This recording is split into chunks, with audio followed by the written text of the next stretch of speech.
I was pretty close to a three-point landing. It didn't exactly come off the way that I wanted it to. It wasn't one of my better intros here on the lifeboat, but it was close enough. Good morning, everybody. I'm Captain Tommy Scoville, and you're on the lifeboat, riding on the lifeboat, riding on the lifeboat. So, hope everybody's doing good this morning. I'm having a hell of a morning. I really am. This is going to be one of the subject matters that is. Another one of the big crossover ones. I've done this one plenty of times, and it's super important if you think about the advice that we give out to people who are trying to get sober. This is kind of a big deal, right? The defining your why is kind of a big deal with everything that we do here on the boat. But on top of that, and just as important, if not more important, I have said, and it doesn't matter whether it's us or 12-step programs or anything else, that one of the real benefits to beating dope, one of the real benefits to getting this crap in the rearview mirror, but actually overcoming your addiction, is that you got to dig pretty deep to pull that off, and you've got to actually start to push yourself into some areas that most people in life don't have to deal with. It's one of those things that if you can overcome this, very often the skill set that you learned in the process of overcoming your addiction is a skill set that you'll carry into whatever it is that you decide you're going to be doing next. As you start to find out your larger why, right? The why am I on earth, or why am I here? Or, the big picture questions. As those things start to as you start to work through those, you're going to realize that the skill sets that you build up while getting sober, you're going to carry through with you for the rest of your time on this planet. I have found absolutely 100% that is in fact what has happened with me. I've talked often about Q asking me to do three things. If I was going to get sober, just to do three things, 3 freaking steps, right? This should be a whole hell of a lot easier than all of the other ones. I figured I could do 3 steps. And the first step was why. I want you to list off all the reasons why you no longer want to do this dope. And as I've said in the past, I wasn't very fond of myself at this point, right? At this juncture of my life, I could safely say that I hated me and everything about me, to the minutia. From the big stuff to the small stuff, there was nothing about me that I respected. There were some really cool stories from when I was younger. You know what I mean? Like, I could bust out some pictures of me doing some cool stuff on skis, and I could talk about the motion picture I had been in when I was young. I felt like there was a ton of cool stories I could tell. I had done some very interesting things. I just had zero to show for it, and I had robbed banks. That's makes for an interesting story. I married my defense attorney. Makes for an interesting story. But these stories don't do a whole lot to enrich your life. And the clearly defining my whys, not just the day that I decided to get sober, the day that I started to work with Q, but all the way through to this morning, right? When I start to roll out a little show prep. And admittedly, I should do show prep long before I do. I don't always do it when I should. And very often I'm behind, and it'll be 4:00 in the morning. And I'll be trying to figure out what it is I'm going to be talking about in the next hour. But as I was putting show prep together for this one, I'm literally going through the same checklist in my head. I said, all right, you know what? I haven't done one of these shows in a long time. It's probably time that I bust out with one of my clearly define your why presentations, right? And in my head, I'm literally doing this checklist. All right, why? Why do you feel like this is a good time to be doing this subject? And this why thing, it almost is like you're sitting on the couch with a counselor. It's almost like you're with one of those people that are just so annoying that you want to put your thumbs on their throat. With all due respect to any counselors that are listening to the sound of my voice, right? But I think we all know that when you start to go to these counselors, the question that you're going to hear over and over again is, well, how does that make you feel, right? And I start running this why thing at me constantly. I've told the story often about how I was planning on doing something called an ounce of prevention, and I was planning on doing this and going into some schools and talking to parents and students and having some collateral material in the back of the room and doing it very much the way we did all of our other presentations, where we went around the country to hotel rooms, and except this time we were going to be targeting some different ways of doing it, but it was the exact same procedure. Right, just a different market and a different clientele, and we had this whole thing ready, and we had even done some test markets and done all of these things. But if you said to me, "Why are you doing this?" I would have said, "We're going to make a killing. Like, the amount of money we're going to make doing this is just absolutely incredible, because the need is there right at that moment." And good Lord, compared to what's going on right now in the world, I mean, the need was nothing. We thought it was back then. But, that's when maybe 15 people were dying a day, 20 people were dying a day. And that was a shock. Now it's 10 times that. And it's just almost accepted. But if you had said to me, why are you wanting to do this ounce of prevention thing? I was going to say, I'm going to get rich. This is filthy rich money. This is what I do. I talk, and this is going to be obscene, walk away money, screw you money, that kind of money, right? That was my goal. And if you ask me the why now, it is a completely different animal. And there's a reason that it never happened in the past. And it's because my why sucked. And very, very often we think we want something. And, if you're a religious person, you pray about it. If you're not a religious person, you plan for it, you make lists for it, you study for it, you do whatever you got to do, right, to bring this thing to fruition. But very often, we're dumb as a brick in terms of knowing what's good for us. I certainly am. Use me as an example. I don't know what's good for me. I never have. I'm not very good at this. And by this, I mean the whole shooting match, right? Like this just being an adult and being one of those people that works and pays taxes and does all of that is something that I have never really had a handle on. Just keeping it real, right? It's not my strong suit, and really never has been. But these days, people, every single thing that I do, I clearly define my why. Why is it that I'm going down the road that I'm going down? And this can end up micromanaged kind of whys like you wouldn't believe. Why am I sending this email? When you do this kind of stuff and you're on video, you're doing a live stream a couple of times a day, you're going to step on somebody's feelings. It's going to happen. Right? It is a 100% chance that I'm going to accidentally step on someone's feelings at some point. I'm going to say something that's just going to come across the wrong way, and it's going to bruise someone's feelings. And the larger that we get, the more of a chance we have of that happening, because the people who've been here from Jump Street, man, there is no way I could offend anybody here. Miss V, I couldn't offend V. We've gotten to the point where we know each other so well after so much time. Same with Charlie, same with Steve. We can clown on each other, and we all do, and we have a lot of laughs. But as this thing grows and as it gets bigger, it makes it more difficult to have the same kind of connection with each person that comes in. You still try, and there are some people who are going to rise to the top.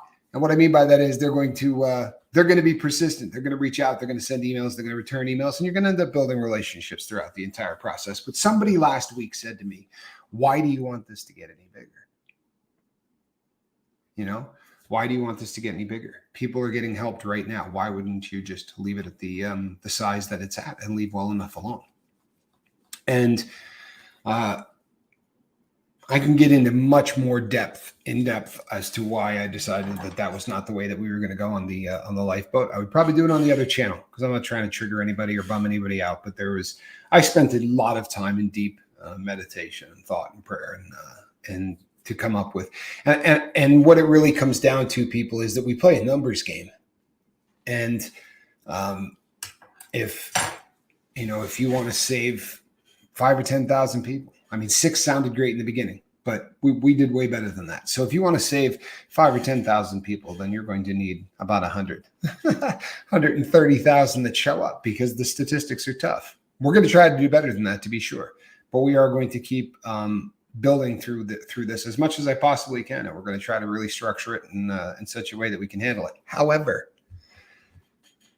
if the why I want that, if the why that I want to build the boat, if that why changes to, well, you know what, I'm getting into that age where it's either buy a new mid-engine Corvette to deal with my midlife crisis, or build a YouTube channel large enough that it strokes my ego and keeps me feeling like I'm relevant in spite of my the fact that I'm old and have never heard of one person on the Grammy Awards.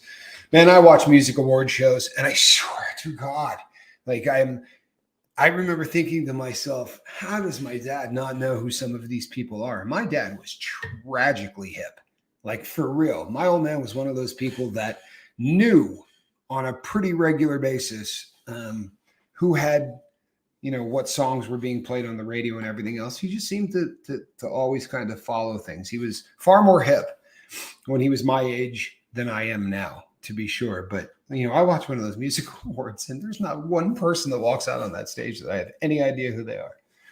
But if I start feeling like I'm doing this for any other reason other than the fact that we really are trying to save as many lives as possible, I will hand over the keys to somebody else, because I'm sure by then there would be somebody ready to take the helm. But I want this thing. I would like to have 3 or 4 million subscribers. I really would. I would like to have this thing be a movement. And currently there's a sobriety movement going across the United States and in many parts of the world. Believe it or not, that is actually a fact. We are having a revival. It is actually hip to be square. This is the first time in a long time where it is actually kind of considered, I don't know if hip's the right word, but it's people, they buzz shame. Have you heard this term? They buzz shame somebody. So, a guy just wins a championship ball game, and they show him later on, and he's, 4 sheets to the wind. He's good and drunk, and he's got a bottle in his hand. And the tweets that went out to this person were vicious. I mean, they were really, really ugly. They were not nice to this cat at all.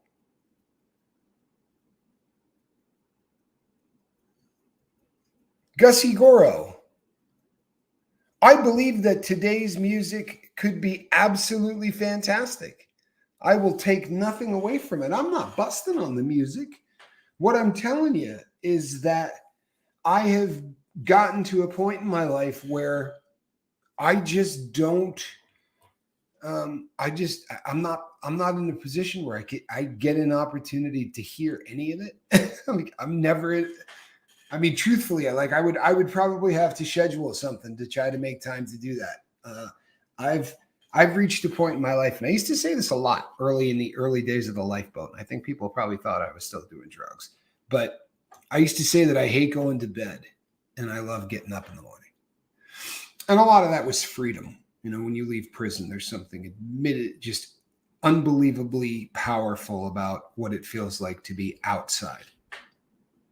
Admittedly, laptop computers aren't great guitarists. Well, there's something to be said for that, Gussie. There was a time where master musicians used to practice their craft on stage, and we used to get to watch it. It really is, now when you go to concerts, it's a bunch of guys walking around on stage that are barking to one another. Rap concerts are really, I'm not trying to be uncool or whatever, but rap concerts are one of they never sound like the album, and it's just a bunch of people screaming. I've never seen one, and admittedly I've only walked through about 5 of them, because every time I've actually been at a rap concert, it's been because I was somewhere else, like Jazz Fest or something like that, and one of the stages had a hip-hop artist or a rap artist or whatever on there, and I don't know, I was really blown away. It was not like listening to bluesmen, practicing their craft or whatever. But I'm old. I mean, I'm willing to admit that I'm old. I'm also willing to admit that there's probably a ton of good music out there. Would be willing to admit that there's probably a ton of really excellent television shows out there or movies out there. But I haven't seen a television show. I haven't seen a movie, and I couldn't tell you a song written in the last 15 years. And that's just kind of I don't know. It's not because I'm prejudiced against the music or the times that we live in or anything else. It's just that I got really hyper focused on my mother loving why. I mean, that's really what it came down to. For the first time in my life, I understood this why concept. Because here's what happened. Q says to me, I want you to make a list of all the reasons, the why that you want to quit doing dope, right? Ted Nugent was my first concert, Cat Scratch Tour. Very cool. My first concert was George Thorogood and the Delaware Destroyers.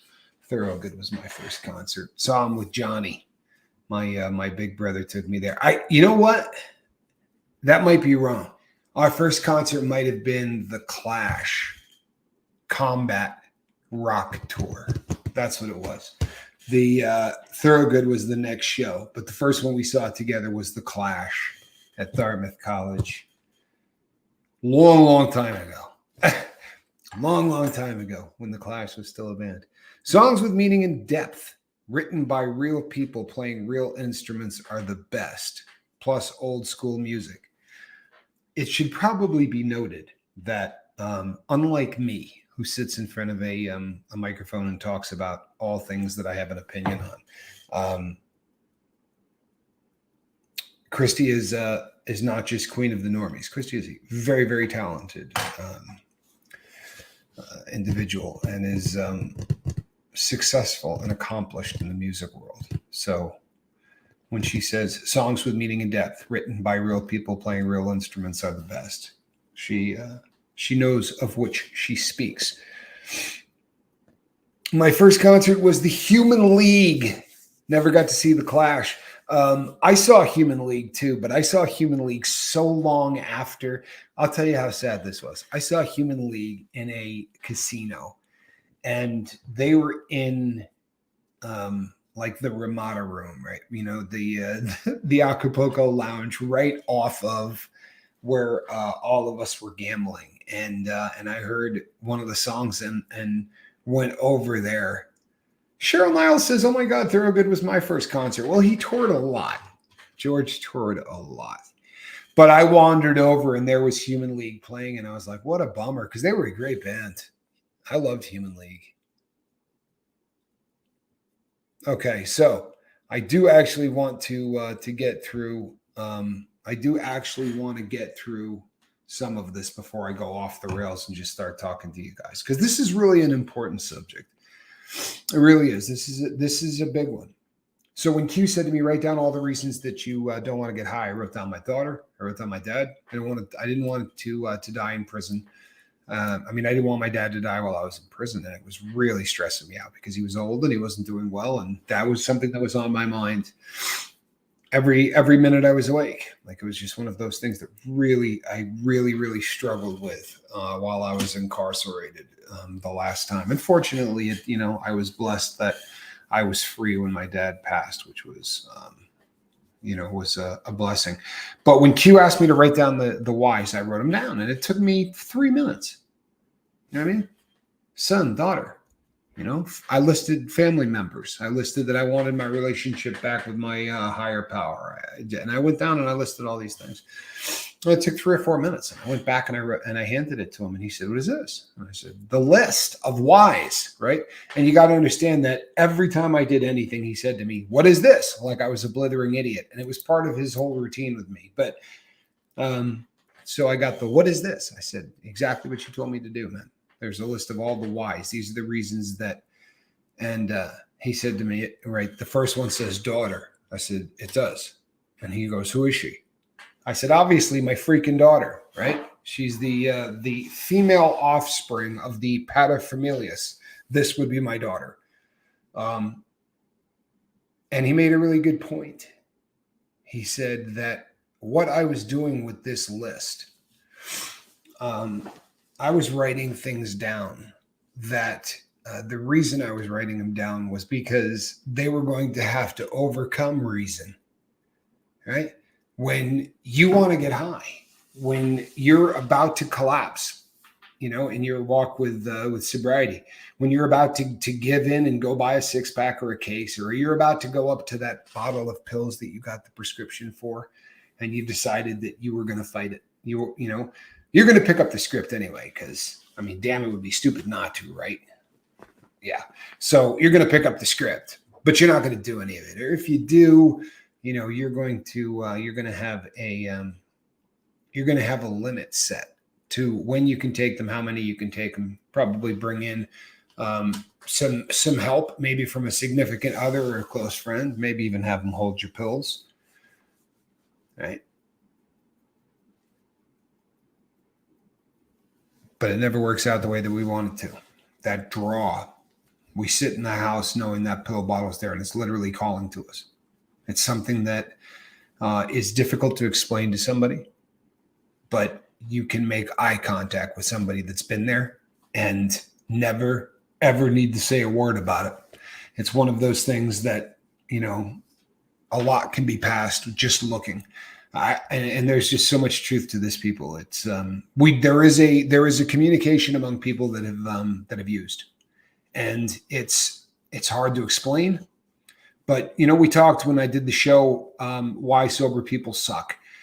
We talked about how we very often look at people and we judge them. Man, that person's getting high. You know what I mean? Like I'm getting my life together. They're not. They're still in the life. I can tell. Look at them. They're wasted. There have been so many times. I watched a guy vomiting. He was outside his automobile and he was throwing up. He obviously didn't want to throw up in his car, but he was throwing up, and he was in the parking lot. This is actually since moving here. He was in the parking lot of a grocery store that also has a pharmacy and everything else. And it's a rather large grocery store. But this cat looked up from vomiting, made eye contact with me, and I knew exactly why he was vomiting. And it wasn't like he was exhibiting anything. There was no needles on the ground or anything else. The car was a nice one. But the look that we exchanged, he gave me a look like, yeah, can you believe this is still my life? Like I had known this dude forever. There was definitely a lot of exchanged in a moment. And I think it's a gift or a curse that we get once we find ourselves sober. So when you're writing down these people's names, write down who they are, write down what they mean to you. Because what we're doing with this list, this is the list that's going to keep you from calling the dope man. These names on this list are going to be the reason you succeed or you fail. Whether it's in getting sober, whether it's in whatever. If you set a goal for yourself and you don't find out why the hell you set the goal for yourself, then with all due respect, you should get a tack hammer and smack yourself in the head with it, right? Because your intelligence level is in serious question. But we do it, don't we? Think about it. We do it all the friggin' time.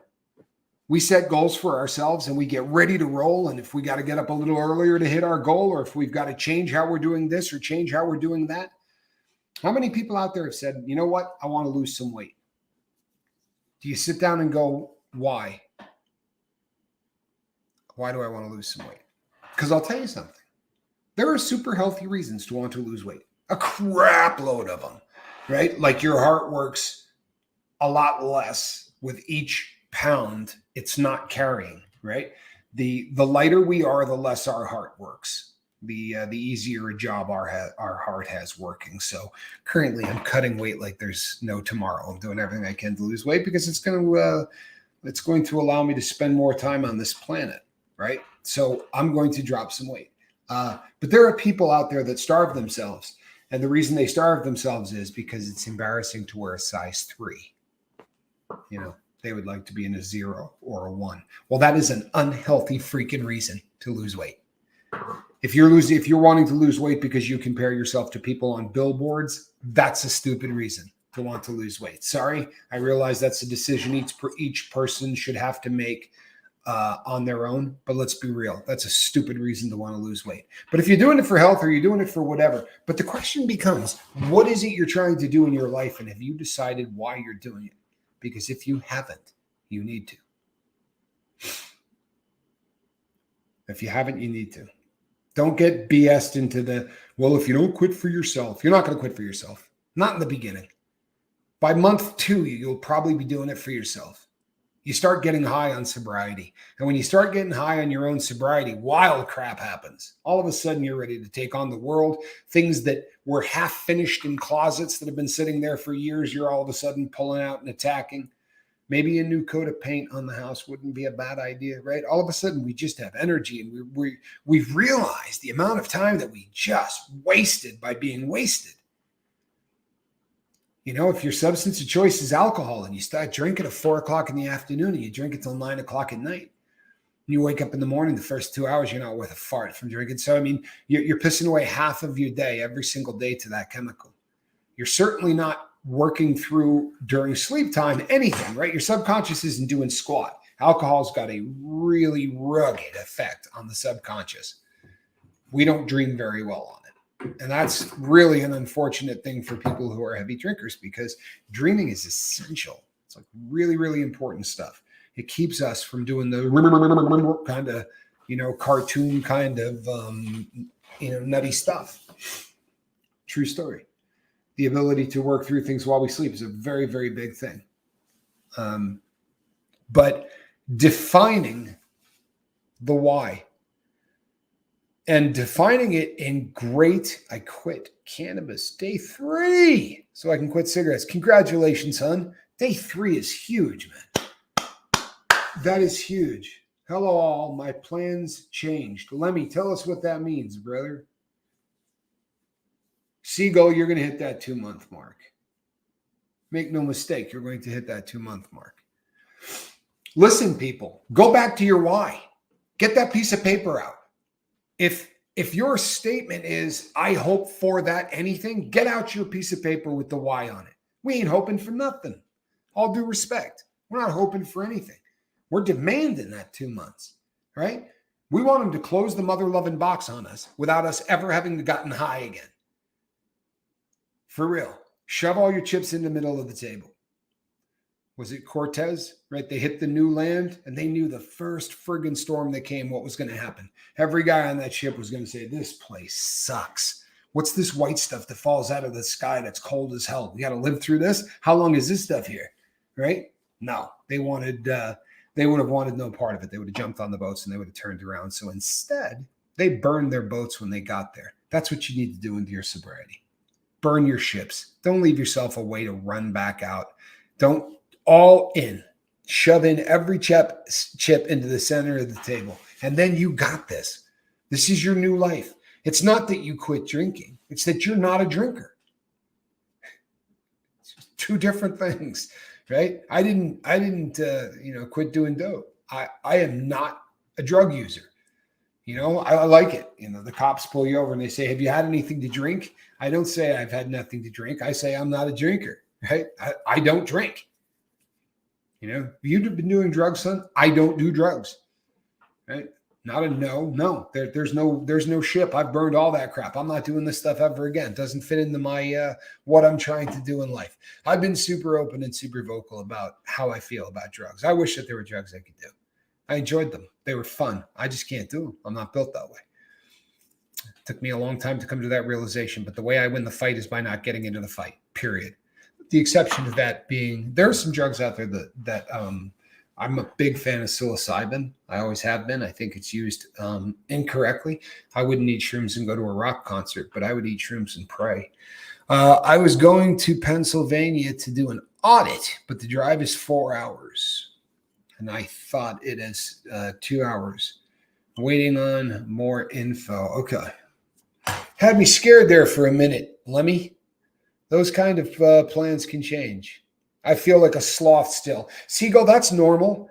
Don't think that that's something that is unique to you.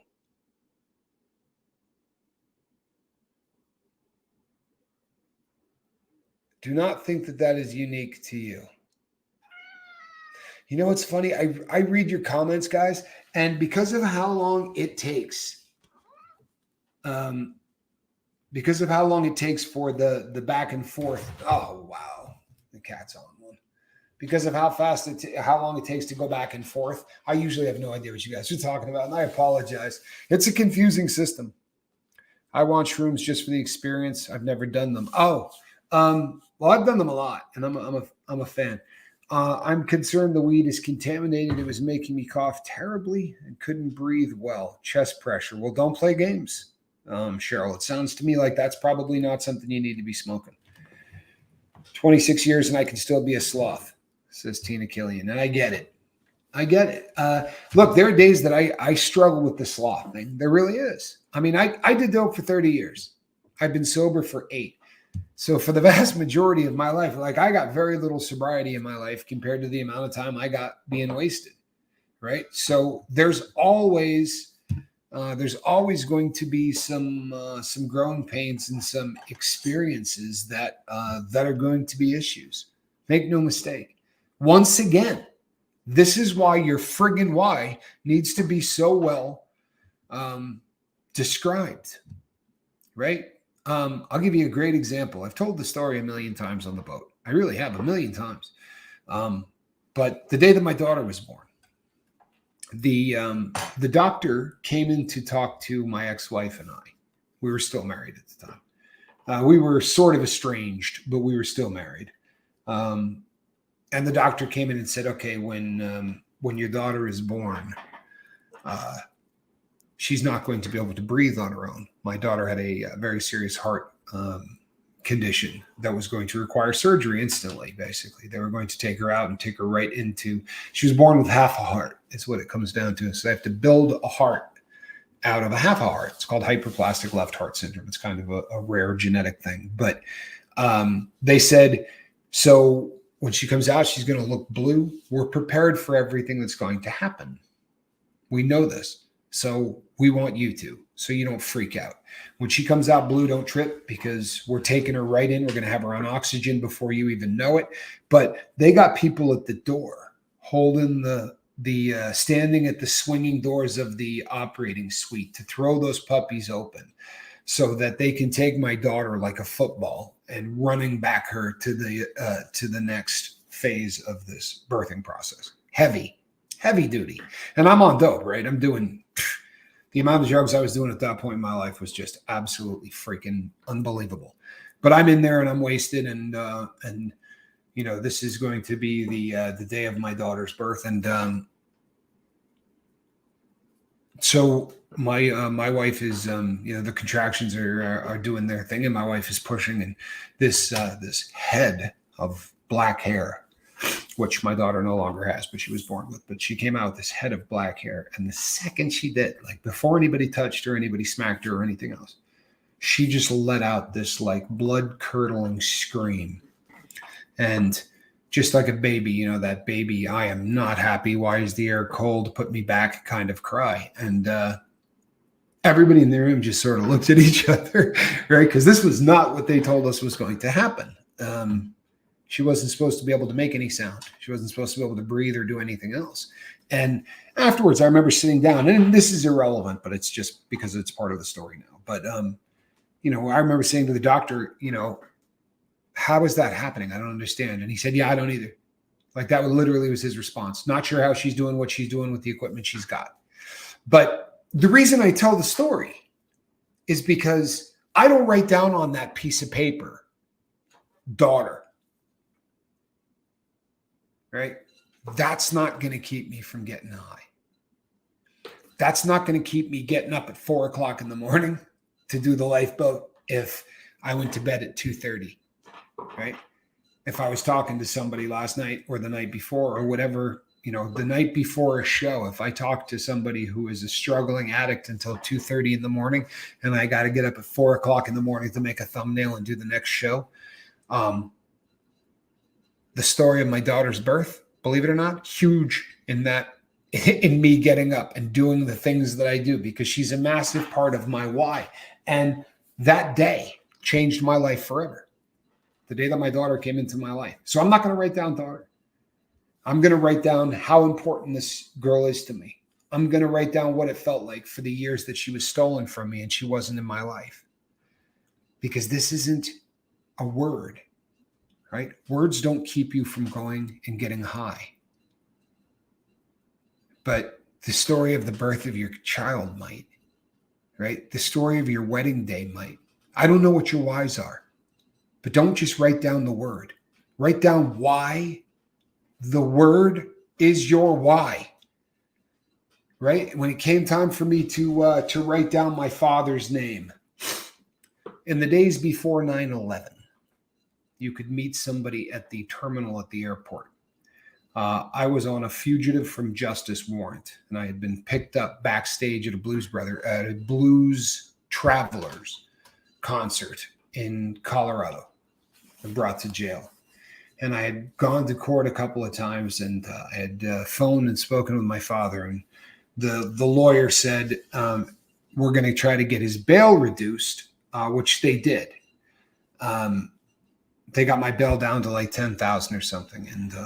And my cell door opened at like 8 o'clock in the morning, and a FedEx guy walked into my cell. I swear to God, FedEx guy walked into my cell, and I hadn't done enough time at this point in my life to realize this is really weird.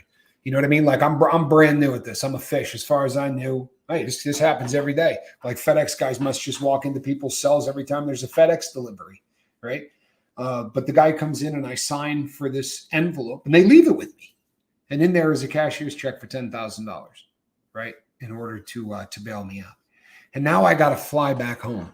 I got to fly back home to my family and to everybody. And I'm on the run from a 5-kilo cocaine deal that went wrong. There was a undercover cop as part of the deal, and a bunch of people got busted. And the only reason that I wasn't there is because the car that got driven had 4 people in it. And I mean, there was 4 of us, and the car that was being driven had 2 seats. And these dirtbags were trying to cut. They basically wanted to be able to skim a little bit more money. So they said, oh, we're taking the 2-seater. Well, they got busted and I didn't. And it was a pretty heavy experience. And I ran like hell, right? And I was gone for a long time, but there was a warrant out there. And when the warrant got picked up, my dad was the one that put the money up. Now I got to fly back to my family, right? And it was just, this was in the day when your family could meet you at the gate. Come here. This is the day where your family could meet you at the gate, pre-9/11. And I remember getting on the airplane. All I had to my name was a pair of shoes, shorts, and a shirt that I bought all 3 at the Salvation Army. I was working 2 jobs. I was working one at a pizza place on the hill in Boulder, Colorado. And I was also working at a sandwich shop. And at the same time, I had been walking home one night at like 2 o'clock in the morning from one of my shifts, and I came across a dumpster, right, full of weed. I'm not exaggerating, by the way. A dumpster full of weed. And the weed in the dumpster, somebody had grown indoors, and it got seeded. So every bud had like 1,000 seeds. But it smelled fantastic. It looked beautiful, except there was a ton of seeds. So I would stay up every night after work for 2 or 3 hours, and I would pull every single damn seed out of that weed. And when it was all said and done, I would go door to door in the dorms. I would go knock on the door and go, I got 2 ounces of weed for $100. And I ended up getting $6,000. I had a nest egg of $6,000. And me and my little crime partner at the time were going to, get a place to live and start trying to make a new life. Right? We were both on the run. Well, while I was in jail, my crime partner stole the $6,000 and took off. So when I got out, I had nothing. Like I didn't even have the money to get myself from the jail to the airport. I walked. And it was just, I remember I got on the airplane and I went to the very back, the last seat in the plane, and I sat down. It was a 737. And I just remember thinking to myself, my dad is going to be so pissed off. And the idea of having to go and see him and talk to him. And so when I got there, I'm looking through these tinted windows. It was in a Houston International airport, Houston Intercontinental. And I'm looking through, and there's, welcoming committees for all of the people getting off of the plane, and, people with signs and balloons and all that. That used to be a really big thing, right? Before 9/11.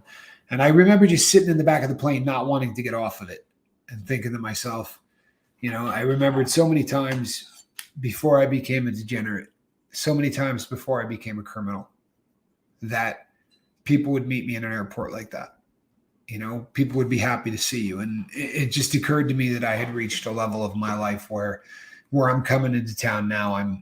I'm coming in after, shaming the crap out of my family, and I'm a fugitive from justice. And I just had to borrow, $10,000 in cash from my dad. It was just, I didn't want to leave the plane. And when I walked off the plane and I went inside, the people that I had seen through the window that were holding the signs and the balloons were there for me. So, and I went up and I hugged my father and I just said, I'm so effing sorry. You know what I mean? Because this is the first time I'm seeing him, and he knows, right? He knows that I was in the middle of a 5-key cocaine deal. He knows everything now. And I just said, I'm so sorry. And my dad said, we're going to kill the fatted calf tonight. My son is home. And I'm not going to write down dad on a piece of paper to a guy like that. I'm going to write down what that dude meant to me. Good night, Joe. Be safe. I was going to write down why I loved him the way I did. So when my why list was done, if I started getting a little bit out of sorts, if I started feeling like I wanted to smoke something, snort something, shoot something, whatever the hell the case may be, I went and got out that piece of paper and I started looking at my why list, and I started reading stories about my dad and my daughter, my son, another beautiful story for my son, for everybody in my life, everybody that was down there for that why, there was a story attached to it. I clearly define my why for anything. I don't care if it's trivial as hell. If I want to go buy a new car, why do I want a new car? Why do I feel the need to get rid of my old car, right? Why do I want a new vehicle? Investment, to look cool. Do I want something at 50 to look a little bit cooler? And when you start looking at reasons and when you start going through the whys on everything in your life, you're going to begin to live differently. These are all things that successful cats have been doing for freaking ever. You understand? I'm not coming up with any ideas here, people. These are not Tommy Scoville ideas.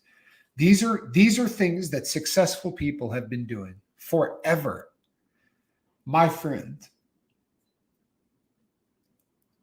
is doing life in prison. And I have hope for getting him out. I really do. He's done everything right. But that's a new concept, right? He just assumed that he was going to spend the rest of his life in prison. But instead of crapping it away or joining a gang or doing anything else, he sought out to find all of the things that these very successful people did. Correct, Siegel, tried and true. He wanted to look at all of the different things that people did to change their lives. Which ones worked? And he assembled them all together. And fortunately, I was fortunate enough to get to work with him one-on-one, because the things that he imparted to me have changed my life dramatically. I have been out of prison 3 years. Believe it or not, I've been out of prison 3 years, almost exactly. And in the 3 years that I've been out, I've succeeded at everything I attempted to do. Now, that's a business, a YouTube channel, all of the things that I have endeavored to do have come out the way that I wanted them to. And that may not sound like a big deal, but I've never felt like that. I had years where I made so much money, people, that like I made enough money to buy Miami, but I never felt successful. I really didn't. Even when I was a public speaker, I was damn good at it. I made a lot of money at it, but I felt like a fraud, because I knew what I was. The people up on that were looking at me on stage thought, "Oh, this guy's a businessman, right?" But I'm backstage with my pants hanging on a hanger, trying to find a vein behind my knee. I'm a fraud. I'm a phony. So, but the last 2 years, since working with Q, since getting out, and since being sober, in the last 3 years, I have lived a life like I didn't realize was possible. And if I sound like I'm bragging, I'm not bragging about me. I'm probably bragging, but I'm bragging about Q and what he put together, and just the fact that the stuff that we talk about here works. It's no BS. I felt like an imposter. That's a great way to put it. says the real two. BBs, hello from Scotland all. Tommy, you're amazing. Keep doing what you do. I'm here from A. Ron's channel. Well, it's great to have you here. You know, it really is. Thank you, BBs. Appreciate you. Appreciate the kind words. But yeah, the real two. I was an imposter. That's exactly what I was. I was an imposter. I guess I was successful by some metric, right? I made a lot of money. So maybe in some metric that makes you successful. I was a failure in every single way that you could possibly be a failure. I was a failure. And since getting out of prison, you know, when I look back, the things that really have changed me have all been really small. For real. The things that transformed me, the transformative things that he laid out were the smallest things. It was journaling. It was exercise. You know, it was the smallest things, the things that I could do every single day and keep it going to basically program myself. You have a great day too. Teresa is off to work. Teresa, please be safe at work today. Hey, Guy, good to see you. Hey, Alf, glad that you're here. Charlie Murphy, good news on your wife. I'm glad to hear that things are going well with her. But you know what? Thoughts and prayers with Mary Mullins, people, please. Let's keep her in our prayers. She may be home, but regardless, let's please keep her in our thoughts and prayers. That is one of the I don't even know. I honestly don't know how to make a big enough deal about Charlie and his wife. I don't. They're a huge part of the lifeboat. They're a huge part of the of the Scoville family. You know, my brother. The Mullinses are just, I don't know, they're family. They're legit family. So, Charlie, we love you, and Mary, you're in our thoughts and prayers. We love you too. The Blues Brothers 2000 begins with Elwood leaving prison. Well, the original Blues Brothers starts with Jake leaving prison. He's walking out of Joliet prison in Joliet, Illinois. He was in there for armed robbery. He knocked over a filling station to pay for that the bar tab they did on that Kiwanis gig in Coal City or something along those lines. Love that movie. Big Blues Brothers fan. I didn't like the Blues Brothers 2000 the same way that I liked the original, but I'm still a fan. Joliet Jake. That's right. See, John Doe knows. He's Joliet Jake. Got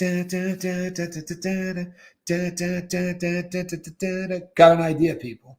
So heard something cool the other day. We have talked about this before, that members on the lifeboat, we were all going to get together. We're going to watch a movie together, right? And we wanted to do it here. And the trolls were just like drooling because they thought they had a chance of getting us a strike against the channel for trademark. And they're probably right. That's probably how it would have gone down. But we're looking into being able to do a Discord server so that all of us can get together a couple of times a month and do a movie night for the crew of the lifeboat. You know, I could foresee a day where a couple of hundred of us will get together and watch a film, laugh our butts off. Because if it ain't a comedy, we ain't watching it. I'm just kidding. I wouldn't pick the films. I couldn't. I cannot believe I'm out of coffee. All right, I'm going to have to go to the cold beverage.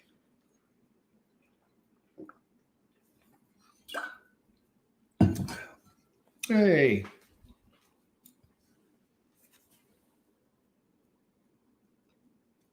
Luke Skywalker, good to see you, bud. Really good to see you. All right, people. So, oh my, what movie? I'll tell you the movie we're not going to watch. Okay, we'll start with the movies we're not going to watch. The film I was in, we'll probably skip that one. Although it's a pretty funny movie, but I don't want to make movie night the movie I was in. Other than that, I think we could probably do just about anything else. But I would prefer if it was funny. Oh, sorry, peeps. We're gonna have to see what my allergies are like when the season changes. Grease. I did Grease. I was in a theater production of Grease at one time in my life. Let's do Apocalypse first. Let's do Apocalypse Now. I love Apocalypse Now. Anything from the 80s, Police Academy. Not bad. Not bad.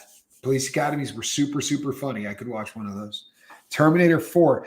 Gussie, I don't know. Which one's 4, man? Did it just come out?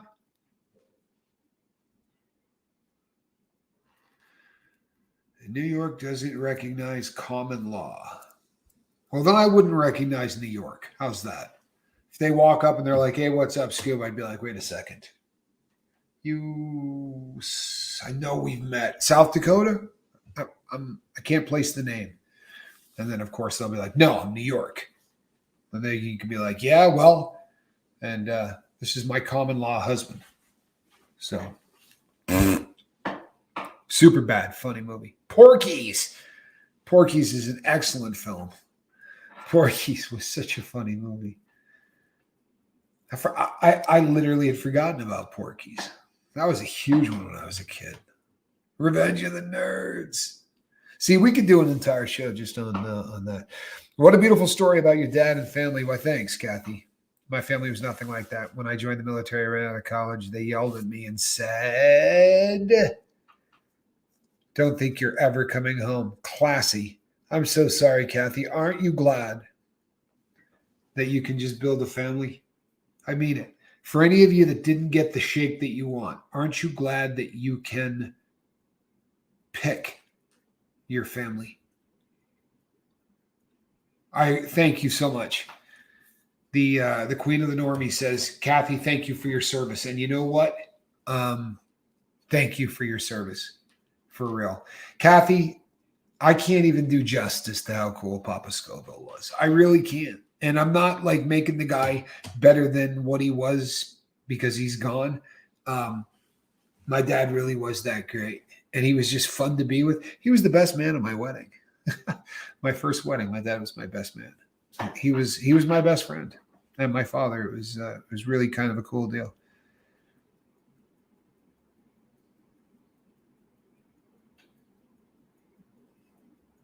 Jake and Elwood. Yep.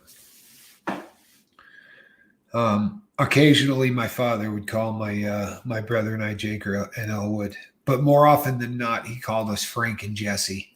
He thought that was pretty funny. Little did he know, right? I'd end up going the way of the James boys, but fortunately, that's all over now. Right? We have moved on. Thanks, Christy. When I was promoted to E7 and E8, I was the only one with no one there. Kathy, your days of not having someone there are over. Now you have family. You really do. Now you have a very large family. In fact, if I'm not mistaken, your family grew by about 65 people yesterday.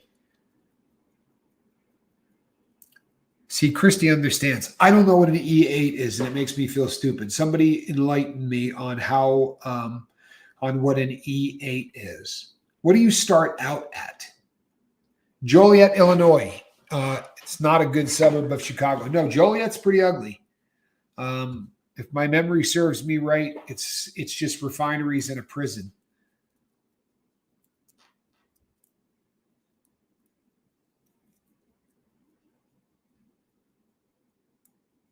Hold on. E1 is the start. Oh, wow. So E8, you were high stepping, Kath. I get the distinct feeling that I would have had to salute Kathy. Because I get the distinct feeling I wouldn't have been able to get off of E1. I sure as hell would not have. So I wonder how high does that make you up the food chain? I think she may be higher than Captain. But I'll be really honest. Stand By Me is great. I can watch that.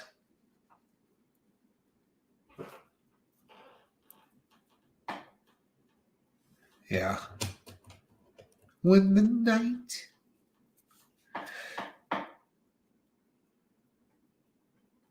No, you would not salute Kathy unless she was pretending to be an officer. Okay. E5 is a sergeant. So what is E8? With all due respect, I didn't toss out a, hey, what is an E5? I said, what is an E8? I have to thank Nixon for saving me, says John Doe. Well, you know what? Thanks for sharing, Tommy. I appreciate you taking time out. Thank you, Skywalker. I appreciate you, man. E is for the enlisted, and it's a pay grade. C grade is for the commissioned officers. Gotcha. Now, can't you become an officer even if you don't go that route? I don't know. I'll be honest with you, people. I don't understand the military thing at all. I wish I did. I wish that I had gone that way. I always feel super guilty when I come across people like Kathy and people that served. There really is something I wrestle with. I wish if I could do it again, I probably would have been a good route for me to have gone, but I didn't. All right, people. It is Wednesday. Don't know if I am going to Master Sergeant, First Sergeant. There you go. E8 Master Sergeant. Gotcha.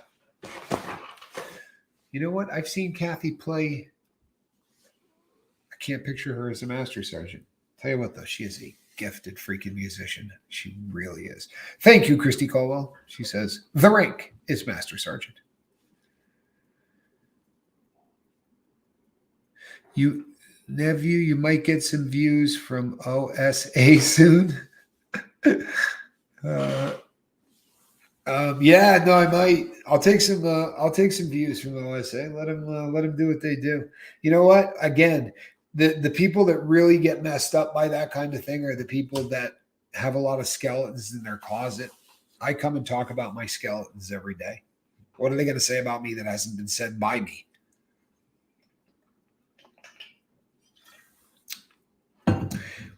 And if they want to come in person, I'll be really honest with you, man. I can handle myself. kind of had a rugged life that, as far as that goes, right? It's one of those situations that there was no getting out of that life without fighting. I did a decent amount of it.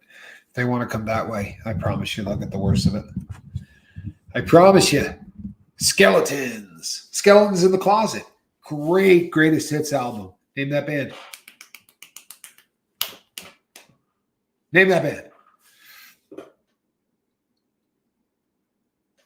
I'm Jew, says Mel.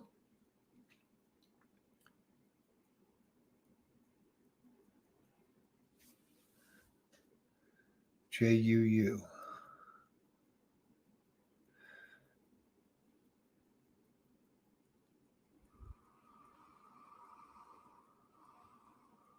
I hear a coffee maker going. Grateful Dead. Dominic got it. Dominic's definitely got it. Close your eyes and I'll kiss you. Tomorrow I'll miss you.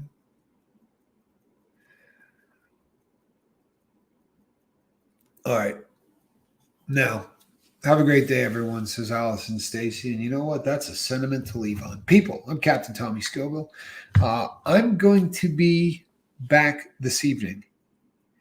I am doing this evening's show. Don't know whether or not it's going to be Wednesday with Wages. I think he may have something on his schedule. I can't remember whether or not he told me that. So it might just be me. Oh, okay. The real two. It's 1 a.m. where you are, huh? Oh, on the other side of the pond. Have a good night's sleep, and God bless you. And that goes to everybody. All right. We'll see you all tonight at 5 o'clock. I'm Captain Tommy Scoville. This right here, that is a cat in a basket. Who's a good kitty? Meow? Nothing? Who's a good girl? Yep, she wants no part of meowing. Normally, she's good for a little chirp. All right, everybody. We'll see ya.